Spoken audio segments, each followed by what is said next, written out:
and welcome to Gar Borras' Time Machine. This is episode number 62. And folks, what Gar and I are going to be doing today is we're going to start our three-part special on the Ed Sullivan Show. Now, Gar, this is something that has been in the making for quite a while now because I cannot tell you, you probably remember yourself, how many times the Ed Sullivan Show has come up in previous episodes.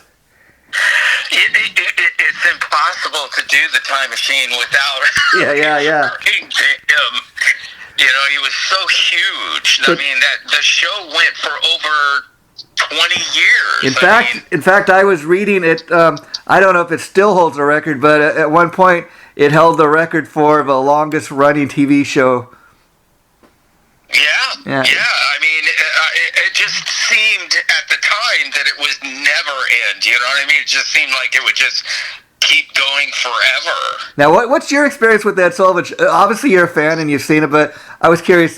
Were you around when it was originally on, or did you catch it like me and many other people in reruns? Well, not only was I around, but you know, because his show was so popular, you know, back in the 60s, that every time that it was aired, you know, it was on TV. And, of course, if you're the kid, you know, by default, that's what you're going to watch. Yeah. You know what I mean?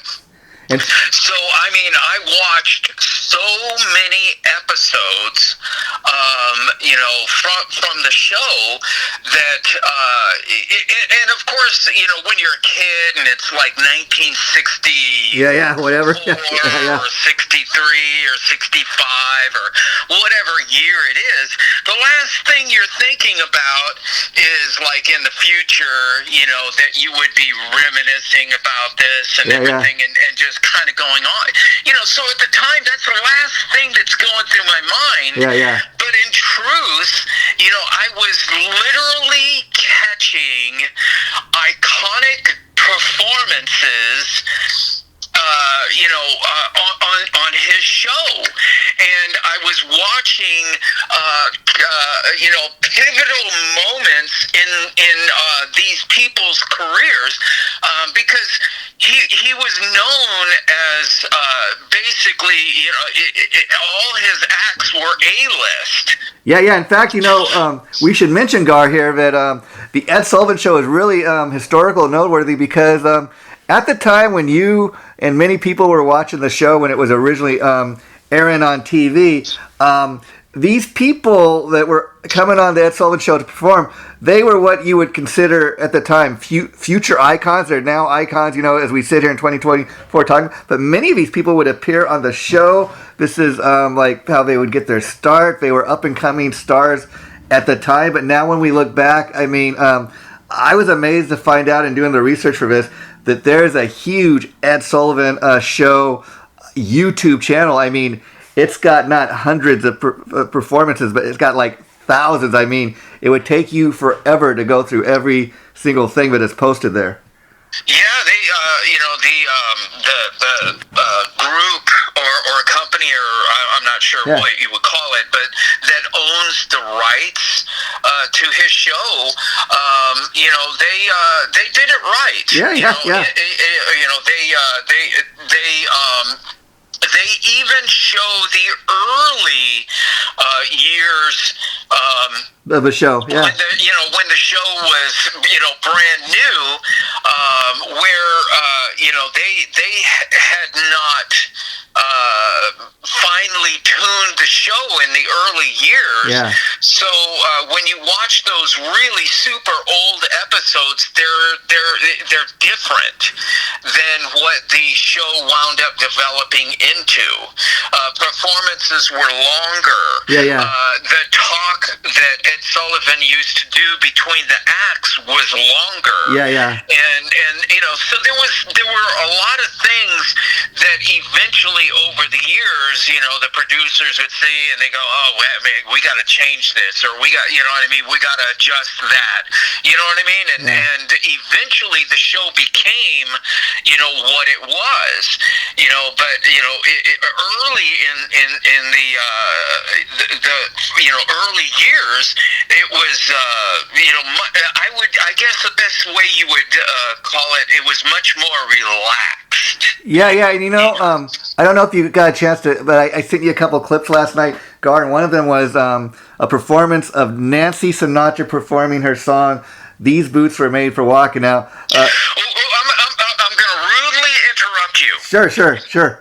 I apologize because I want you to continue with what you're saying. I saw that performance first run. Wow. So you got to tell us, man. Wow. Yes.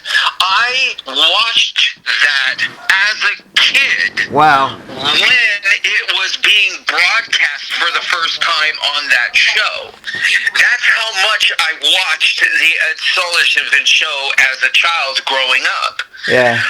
But, it was a great performance, Sure. And I honestly, as a child, I thought that Nancy Sinatra was absolutely beautiful. Yeah, and again, people who don't know who she was, obviously, she was a daughter of Frank Sinatra, famous late singer. Who doesn't know Old Blue Eyes? But she was trying to have a career of her own, and that song actually charted. And so they would have people of all different types come on the show, and I was watching that last night when I came across it. I was like, man, what a performance! And they had different acts. Even people that weren't as known, talent would come on that wasn't as well known. These different type of acts, and it was just amazing. The people that came on and the different talents that you would see.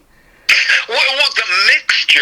Of different types of acts was very, very diverse, and a lot of people, that never really, basically just hear about it, kind of like, what our show is doing, but have never really watched it. They don't really know that it wasn't just musical acts. Because everybody that thinks about the Ed Sullivan Show, thinks of it as musical acts. I mean, it was a variety show is actually what it was. Yeah, it was a variety show, and they had everything from comedians to I even remember watching an episode where there was a guy that was on there that was spinning plates. He would put a stick down and then he would spin plates on it, and not only would the plates spin, but they would balance on the stick, and he wouldn't even be holding it up. And he just kept putting more and more up, and he would just have a whole bunch of plates spinning. Wow. By the time he was done, it was mind-boggling how many plates, and which coined the term spinning plates in the workforce, because if you're a tasker where you have many hats, where there's many different things there's many plates that you can spin. So that act on the Ed Sullivan Show actually coined a term called spinning plates in the workforce. Wow, that's amazing. And I saw another clip of this act.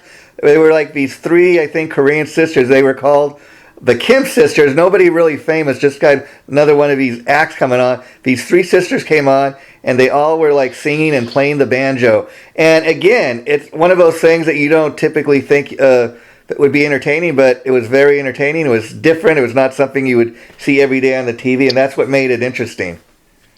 Well, yeah, and then you would also see impersonators, and the impersonators that were around back in those days, they were amazing. Sure. I think Frank Gorshin was, who eventually became the Riddler on the Batman. Original Batman TV show.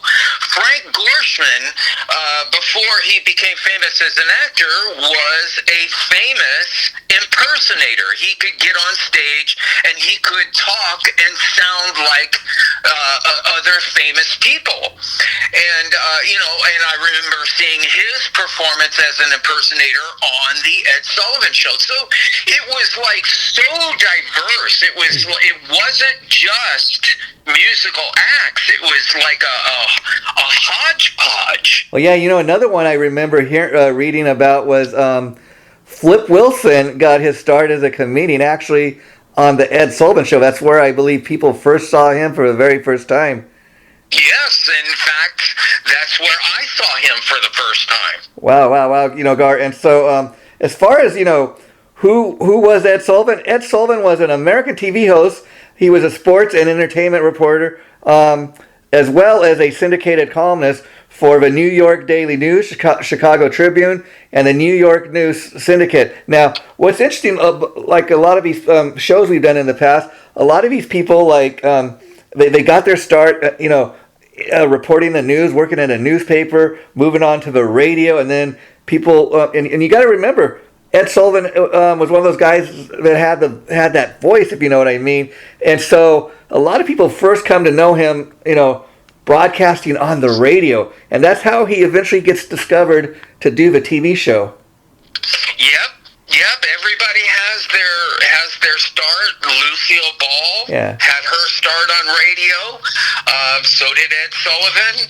They're just from that time period. So at that time, it was a natural progression. Yeah. That's the word, progression. And we also did an episode on the Tonight Show, and I bring that up because that was also a 3-part show. And what's interesting is obviously the Ed Sullivan Show predates the Tonight Show, and I bring that up because both shows have a lot in common. That they're both variety type, shows. And what's interesting is, like we said at the top of today's show, the Ed Sullivan Show at one point was the longest running TV show, and by the time the Tonight Show had come on the air, what it kind of happened was the Ed Sullivan Show had kind of run its course, and the Tonight Show was kind of a new popular thing, which eventually caused the Ed Sullivan Show to be pulled from the air. Yeah, and it's like the baton got passed to Johnny Carson. Yeah. Because actually, when Jack, Ed Sullivan. Actually, when that show was in its height of popularity, Ed Sullivan was considered the kingmaker. Yeah. If you were a new act and you were trying to break into, that upper echelon, to huge stardom, the Ed Sullivan Show was that format, and eventually Johnny Carson became considered that.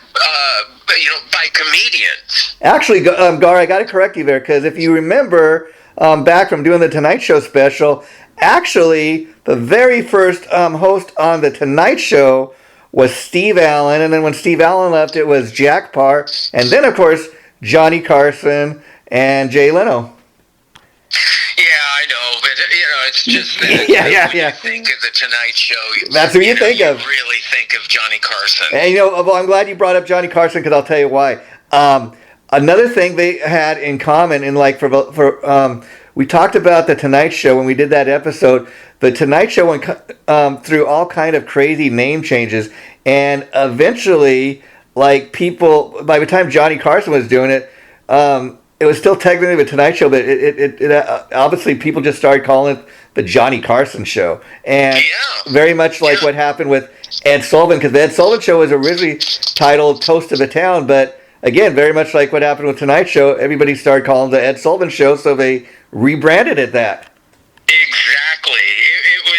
It's almost a mirror of it. And it's almost, again, like we've discovered in so many of these episodes we've done, it's another case of where the public has a huge say in stuff like that, Yeah, it was, it was a huge, I can never, the only people that'll really truly know how hugely popular the Ed Sullivan Show was is you would have to be from my generation. Yeah. and not excluding anyone from that, but it's just, the people that are from, have something that's intangible that you can't get from reading or researching and stuff like that. It's the actual experience of being a person at home watching the show and kind of explaining it from that viewpoint. Yeah, and I think you're so right because, for example, as we sit here, I can tell you, I believe it's on. They have it on like MeTV, was one of these old retro cable channels that they play these old retro shows on, and I caught they play, I think, on the weekends like old Ed Sullivan episodes late at night, and what's interesting is I do agree with what you're saying because I think what they air like on the retro channels, it's not exactly as it was broadcast originally. They've edited some bits, so people who weren't there, they get a little bit of a taste of what it was like. But you're so right; it's not exactly like watching it when it was first on. Well, it's just, there's so many aspects of, being there at the time and watching the show at the time, that influence that experience.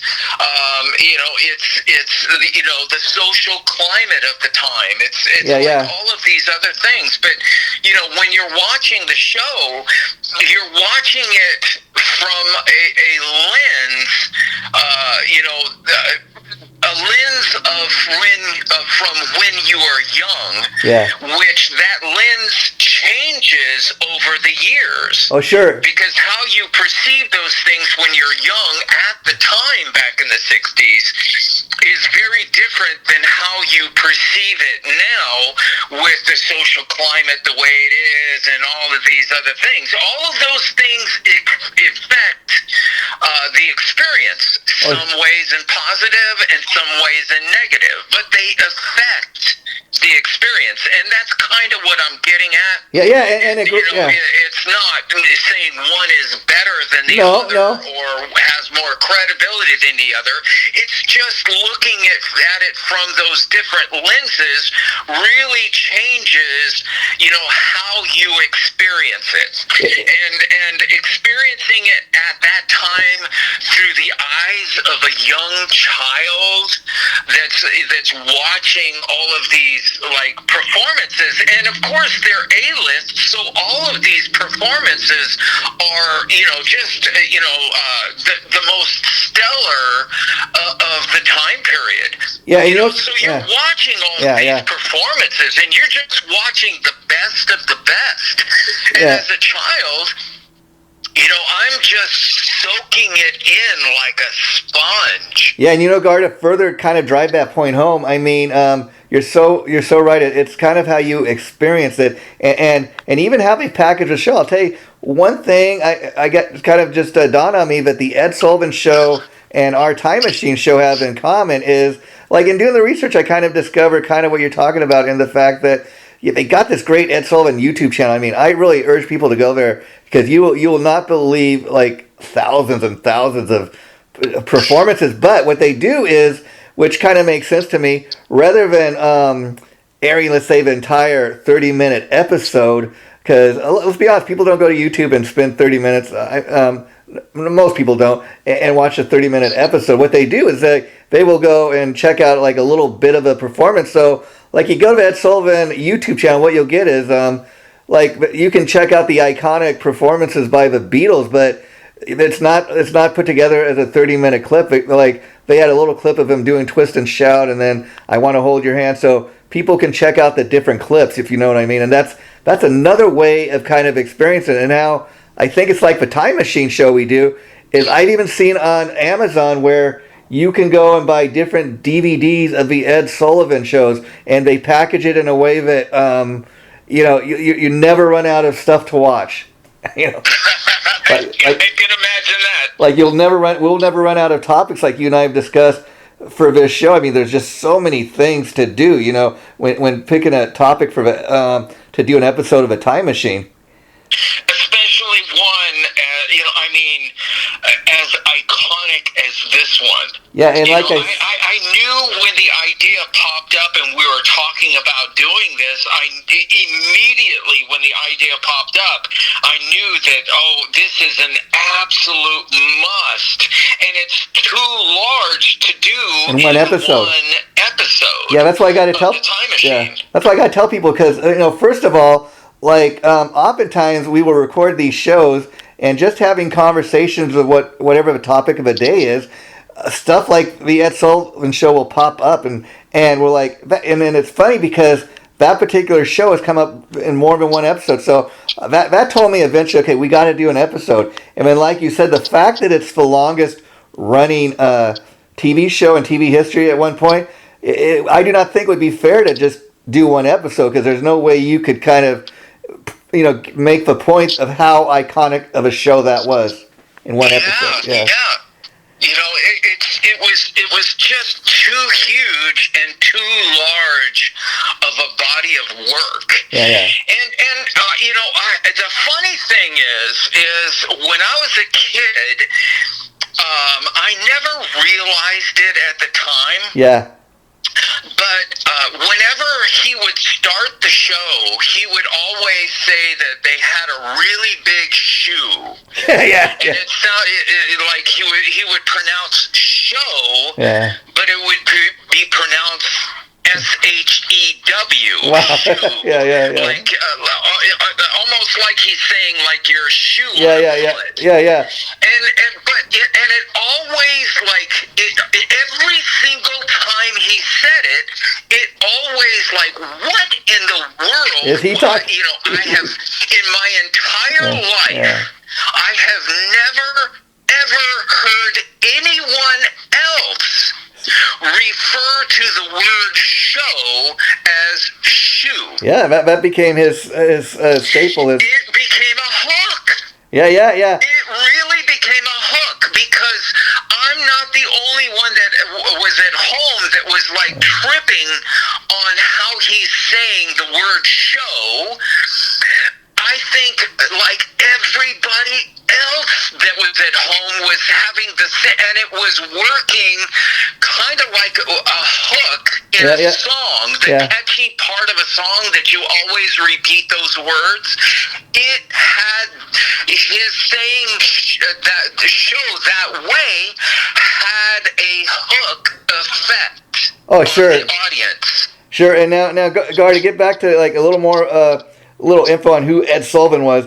Ed Sullivan was born on September 28th, get this, 1901, and died on October 13th, 1974, at the age of 73 from cancer, I guess, of esophagus. And apparently that when he got sick with the cancer, the doctors told the family, but they never told him that he had the cancer. He didn't, and he died shortly after being diagnosed. But and it also says Ed Sullivan, get this, had a twin brother, Daniel, who died only a few months after being born. Now can you imagine being a twin? And then, because I've often heard people say, twins have a special bond. And could you imagine being a twin and having your twin die and then going on, Well, if his twin died a few months after, then he really never got a chance to know. But his twin. Yeah, but I would imagine maybe. I guess what I'm saying is, probably never really got to know him. But could you imagine going through life knowing that you had a twin and he didn't live? You probably always have the thought, I wonder what he would have been like. Yeah, it's hard to imagine. How he thought about that. But I mean, he became. He really had. Ed Sullivan had no real talent other than being an announcer. Yeah, that's true. And yet he became world famous for that. Yeah, and like we said, here's some other interesting facts I learned. Ed Sullivan earned. I guess he was a bit of an athlete, believe it or not, in high school. It says Ed Sullivan earned 12 athletic letters at Port Chester High School. He was a football halfback. He was also a basketball guard, a baseball catcher. So he was a bit of an athlete. days. Yeah. Oh man, okay. The difference between football now and back then is that now athletes have become super athletes. Yes. Where they become like more like science projects rather than just an athlete working out. Yeah. They use a lot of science in how they prepare, and all of these new methods and all of this new knowledge that they know about all of this, is just taken to an extreme level. That these athletes are super athletes today. But back when Ed Sullivan was playing football, it was an absolute brutal sport that had no science or technology behind it. So to play football back in those days, maybe you were playing it against people that weren't super athletes, but you were playing it against other people where the rules were much more relaxed and the brutality was way, way higher.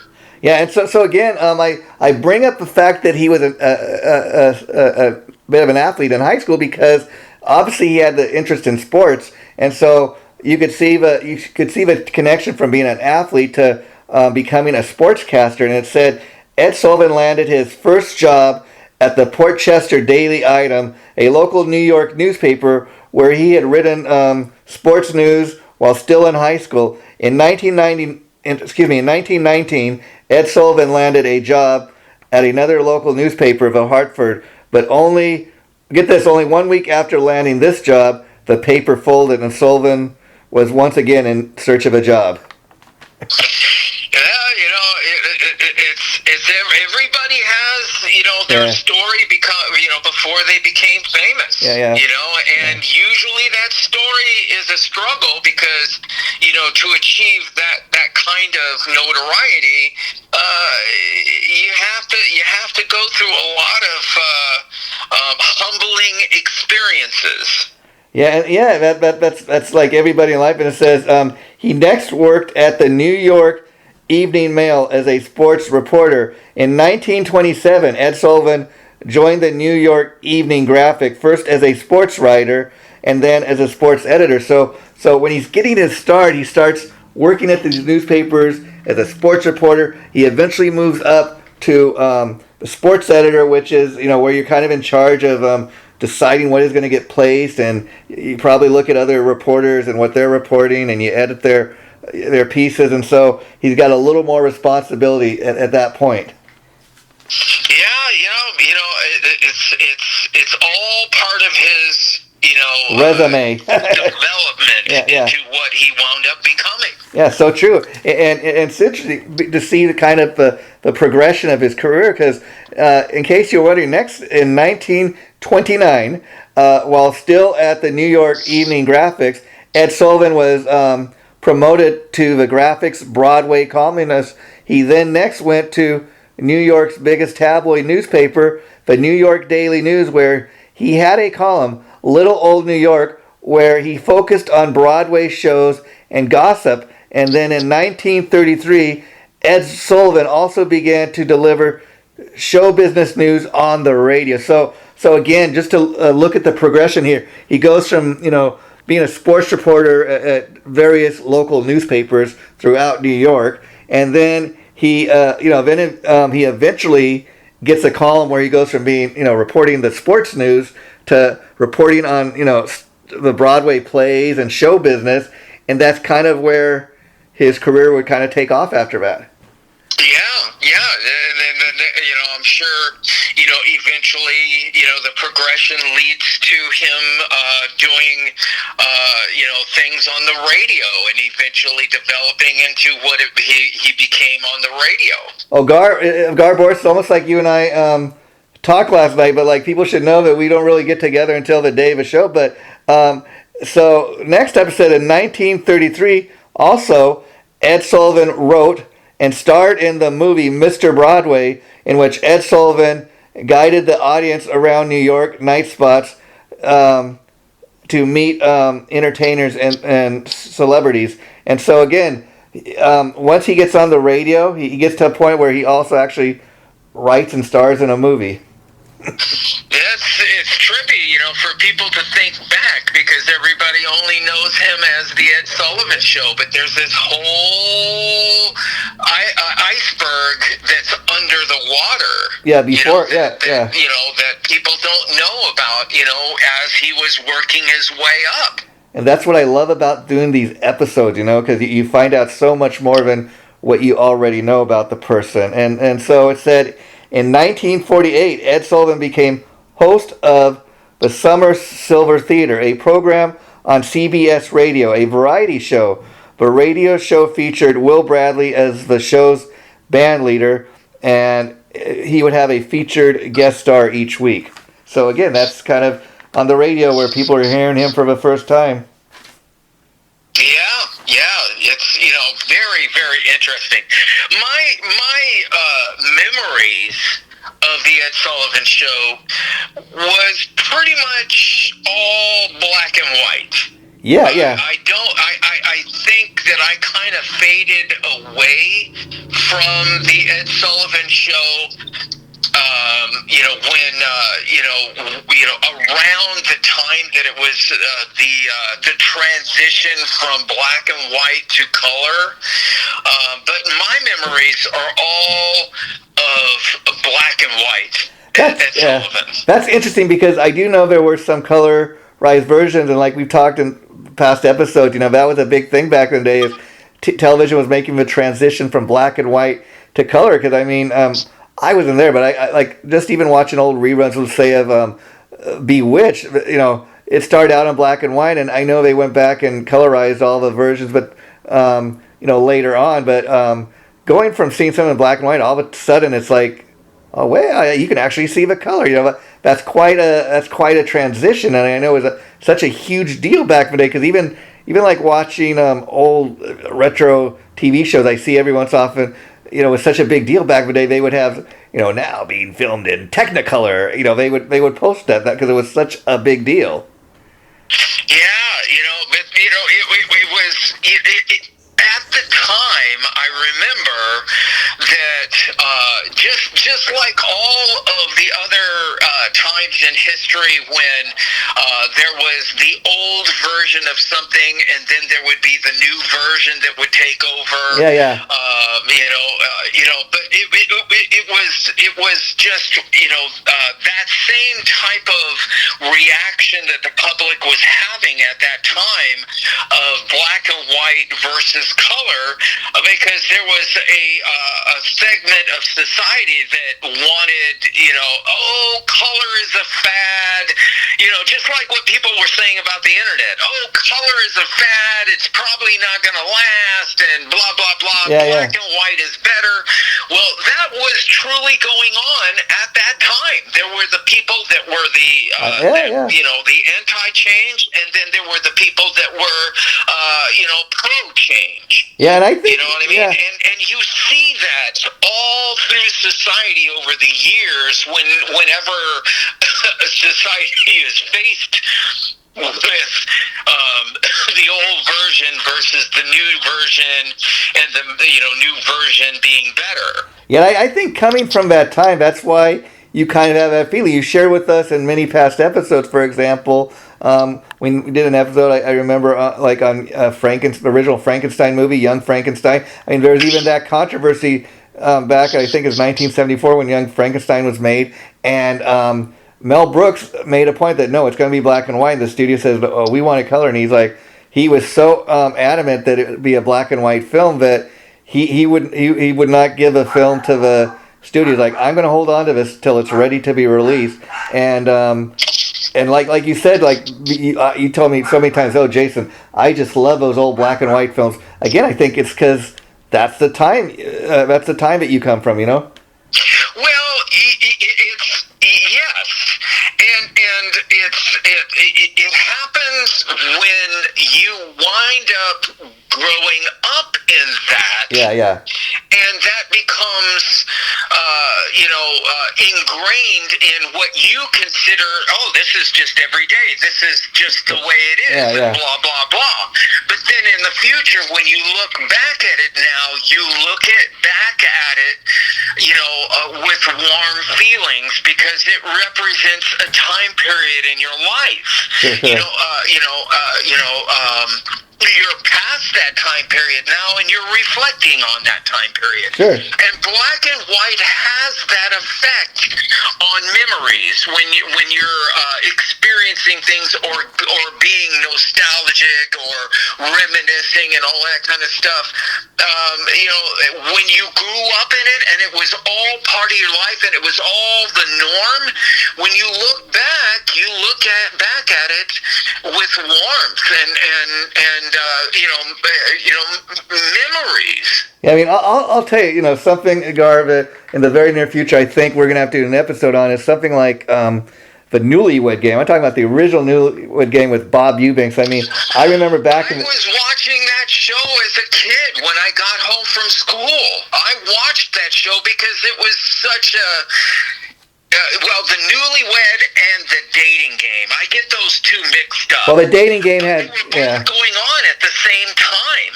Yeah. And the Newlywed and the Dating Game, both. I used to watch those shows when I was a kid and I'd get home from school.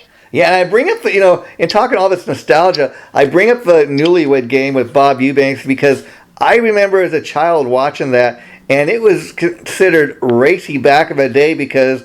Like one thing, for example, that he would always ask the couples is, where was the very first place you ever made whoopee? That was something you would not expect to hear on TV. And I remember as a kid not knowing what he's talking, like, what does he mean, whoopee? What is whoopee? And my mom and dad would just say, never mind. It's not. Yeah. But, making whoopee had a lot to do. Yeah, with the show. The popularity of the show. Yeah. Because it was breaking a barrier. And even the people on the show, the contestants, they were, even though people watch that show and you know that's something they would ask, people going on the show, they would just break out in laughter. They couldn't believe what they were being asked, and that's what made the show, Well, yeah, because the people at home also enjoyed seeing their reaction. Yeah, and that was part of the entertainment. That's something you can't script. In fact, Gar, I'll tell you, and talking a little bit about the Newlywed Game, I know we're getting off topic, but last year I went on a cruise with my family, and they actually had in one of the theaters like a live show. It was a mocked up version of it was the Newlywed Game. They had somebody from a ship, as a host and that, and they asked similar type of questions. But that's how popular, that is, that they're doing mocked up versions of it on cruise ships. Well, yeah, and it was during the time period, where TV was transitioning between black and white and color. Yeah. And everybody that was experiencing it at the time didn't really realize that this was a big transition. Yeah. When we were all at home, we were just, hey, what's this? It's in color, you know what I mean? But you're not really mentally digesting that, hey, this is a pivotal moment in history, in television history. Nobody was thinking about that at that time. Yeah, you really, you weren't. And getting back to the Ed Sullivan Show, it says, in 1948, producer Mario Lewis convinced CBS TV to hire Ed Sullivan. Remember, he was already on CBS radio, to host a weekly Sunday night television show, Toast of a Town. Again, that's what the show was originally called, which in June of 1948 would change its name to the Ed Sullivan Show. The show was primarily filmed at Maxine Elliott's Theater on West 39th Street in New York. In January of 1953, Garvis, people will be interested in this, the Ed Sullivan Show then moved to CBS TV studios, studio number 50, and in 1967, the studio was renamed the Ed Sullivan Theater, which later would become the home of the Late Show with David Letterman. Now let's just think about this. Not only does it change its name and does it rebrand from the Toast of Town to the Ed Sullivan Show, but Ed Sullivan becomes so popular that CBS names the very studio where the show is filmed after Ed Sullivan, and to this day it remains the Ed Sullivan Studio. Yes, and the original studio that they started the show in 1953. Yeah. I'm willing to bet that studio no longer exists. Yeah. Yeah. Something completely different exists in that spot now, and most people probably don't even know that theater existed there, at one time. Yeah, and so that just goes to show you, as you made the point in the entire episode today, of what an icon Ed Sullivan became. I mean, so iconic. Not everybody gets the studio named after him, and even long after his death, it's still called the Ed Sullivan Studio. So way to go, Ed Sullivan. Now, just give people a further perspective of the time frame we're talking here when the show was initially launched, 1948. Harry S. Truman was the President of the United States. Wow. Yeah. I mean, go back in your history books and look up Harry S. Truman. And here's another interesting tidbit I found out, Gar. Also on television in 1948 was this thing called the Hollywood Screen Test, which was an American talent show. So this is actually a talent show that preceded the Ed Sullivan Show, and it aired on ABC TV from 1948 to 1953. The Hollywood Screen Test is historically noteworthy because it was the very first network TV series to be telecast on ABC TV. Actors who appeared on the Hollywood Screen Test included Grace Kelly, Jack Klugman, and Jack Lemmon, of course, who would all go on to have legendary careers. And these, when they appeared on this show, they were not the huge legendary actors that they would later go to become, Yes, there's a whole history just before Ed Sullivan, but it's just, when you look back now, there aren't that many people that are going to say, who's Ed Sullivan? Yeah, I mean, enough people still, because again, the show was so, was at one point the longest running TV show in history, and like I said, people can check it out on YouTube, and I mean, it could take you all day. I mean, you never be able to see everything that's posted, but you could go all year and still not see everything that's posted. But it's a very cool collection of stuff up there. You can catch it like on, I said, late night MeTV on the weekends, and so people know who Ed Sullivan is, and even to further that. As we've previously discussed in past episodes, Gar, about different tribute bands, how they exist and stuff. There's this one tribute band, I think one of your friends, you tell me, played in it, the Fab Four. And, yes. Not only are they a great tribute to the Beatles, but they have a guy that gets dressed up during their show as Ed Sullivan, and he comes out to introduce the band, and it's kind of a remake of their performance on Ed Sullivan, but I mean, Ed Sullivan had such an impact that even a tribute band has some guy come out during their show, in a mask and play the role of Ed Sullivan. That's pretty huge, It is, and it really, to me, I think it's a hugely smart move on their part to do that.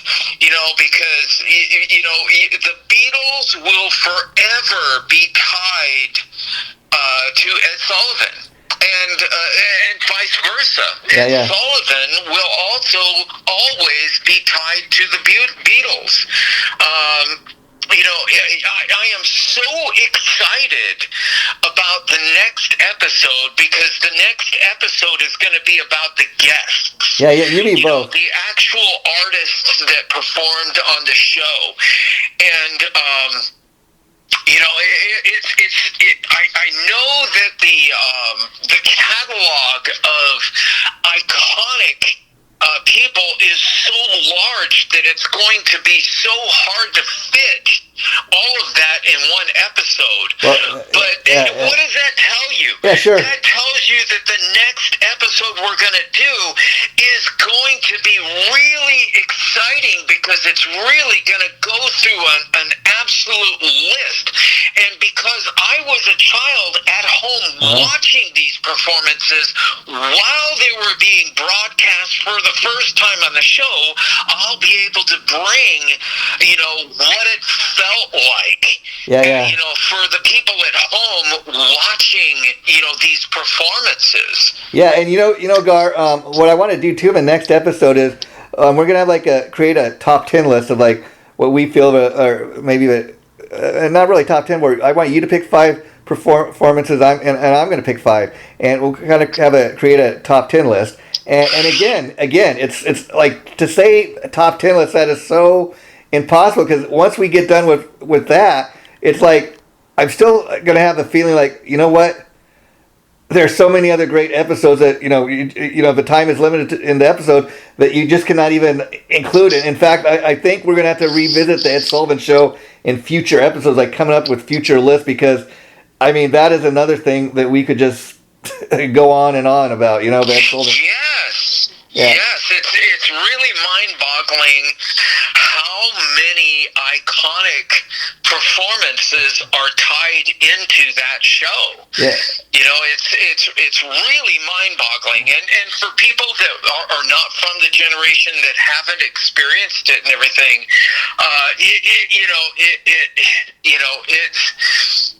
it's going to be a hard thing to fathom.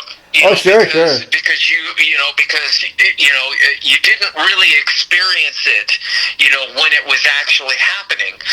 But that doesn't take away, from, how great those performances are. Yeah, and again, they are insanely great performances. And again, Gar, I don't know the name of the company, like you're saying, but whoever owns the rights to the Ed Sullivan Show, they are very smart in how they still package it, how they market. I say that because a lot of people that own rights to different things, different TV shows and stuff, would not put all that material up on YouTube for people to watch for free. Like I said, I've seen where you can also go on Amazon and buy different packages, different episodes and DVDs put together, if people want to kind of have something to really hold on to and have in their collection. But just the YouTube channel alone, I can't stress enough for people to go on there and check out just the just thousands and thousands of episodes that you'll never be able to watch every single. But what I posted today when I announced we were going to be doing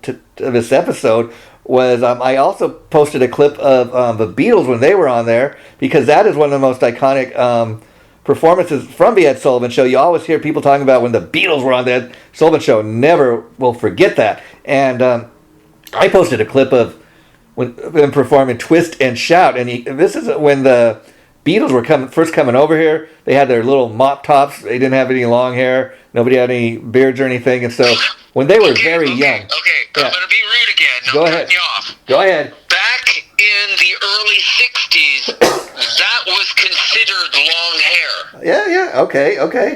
Yeah. Just so you know, because I was there. I was around in the 60s. I believe you, because I read stuff. In the 60s, we look at that and we consider that short hair. Yeah. That was considered long hair at that time. Yeah. I read stuff like that, so I don't doubt that for a minute, and again, it's just one of those, when you hear of Ed Sullivan, people always bring up the Beatles being on there. That's one thing. People are going to check out the Ed Sullivan Show. You definitely have to check out that episode. Okay, I apologize because I did rudely cut you off.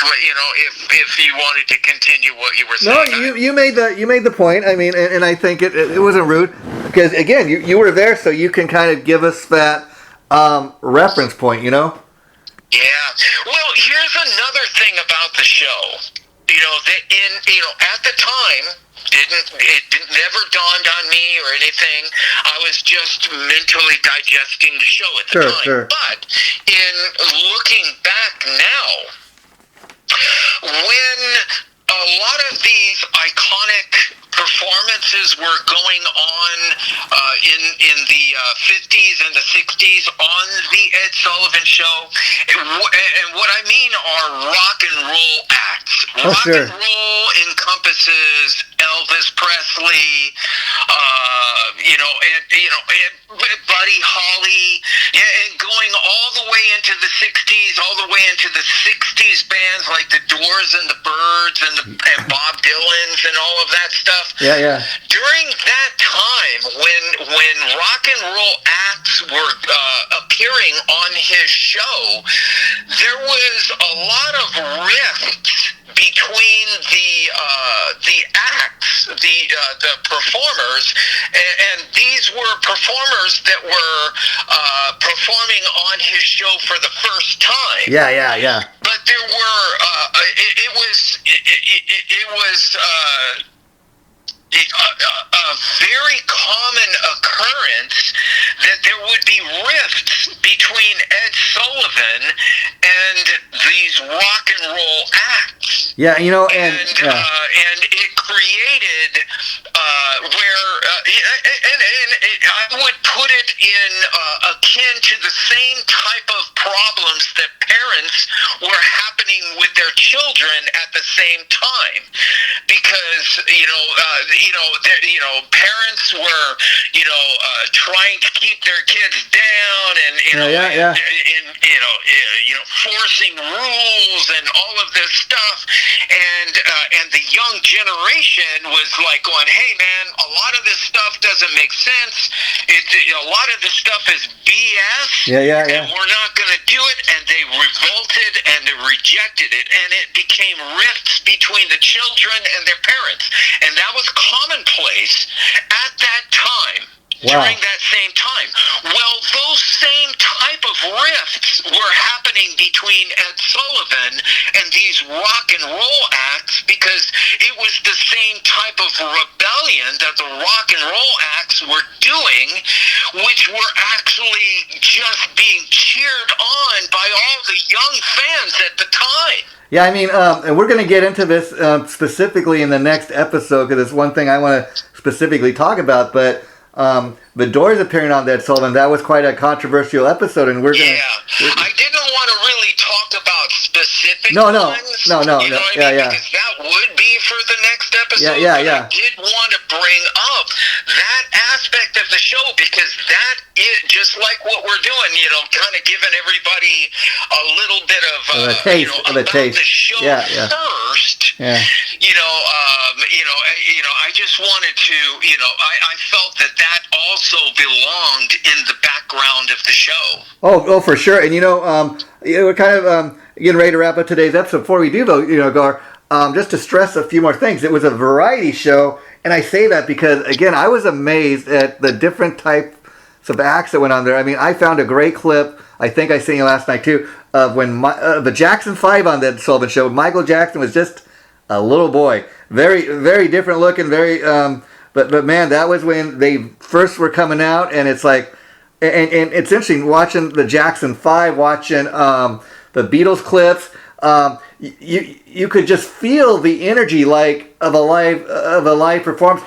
I watched these clips, and it's like, man, feels like I'm there. And then especially if you watch the Beatles clips, and we're going to really get into it next episode, but the girls and the way they were screaming, it's like, man, I could feel the energy coming through the TV, Well, also, I'm here for that, backdrop of the time period. Yeah. At that time, there were girls that fell in love with acts previous to that. Yeah. But not to the degree of what girls were reacting to the Beatles. Yeah. It was much more subdued, and it was obvious that they really loved, these artists. But when the Beatles, they became rabid. They became like uncontrolled. They became a social phenomenon. And I really have to put quotation marks on the words Oh, sure. Because at that time, that how those girls were reacting to the Beatles on the Ed Sullivan Show. Yeah. That had, to that degree, had never existed before, and that had such a huge reason why they became so popular. It wasn't just the Beatles and how great they were, but it was also how the fans were reacting and how the rest of America was at home watching. And correct me if I'm wrong, Gar, and I think we'll wrap it up here. That is probably, after their performance on the Ed Sullivan Show, the Beatles specifically I'm talking about, that is probably around the time that the phrase Beatlemania was coined. Yeah, it was a literal mania. Yeah. And it's really hard to fathom because since then you see fans and they really adore their fans and everything like that, but you don't see the same phenomenon that was occurring at that time. Yeah. And it was only happening to the Beatles. Yeah. It wasn't happening to the Rolling Stones. It wasn't happening to any of the other rock acts that were going on in the 60s. It was only happening to the Beatles. Yeah. Well, Gar Borras, I can't believe another hour has passed. It's been another fun Sunday afternoon with you. We are just getting started, and we really, I think, accomplished what we set out today in part one of this 3-part episode. We wanted to kind of give people a taste of who Ed Sullivan was, a little background on, how he progressed in his career and ended up the legendary TV host that he would go on to become, and so we're going to end it there. And next time when we do this in 2 weeks, I'd like you to kind of go on the YouTube channel, and I can send you some clips too to check out. And let's have each one of us pick like 5 clips that we want to kind of really discuss. And well, that won't be a hard thing for me. Yeah. 5, of course, 5 won't be enough. Exactly. That's why. But we have to for the show.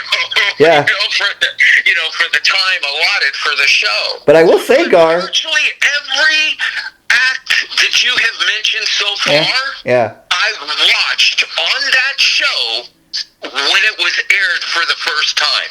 Yeah. And Gar, before we say goodbye today, I just want to make the point that it's popped in my head as we're doing today's episode. You are so right. When we do part 2, picking 5 episodes each, that's just like barely touching the surface, and that's why I think down the line we're gonna have to revisit the Ed Sullivan Show and just kind of highlight some other clips that we want to talk about, because it's just you're not gonna be able to. We're just touching the surface in one episode. You know what I mean? Yeah, it's too big, but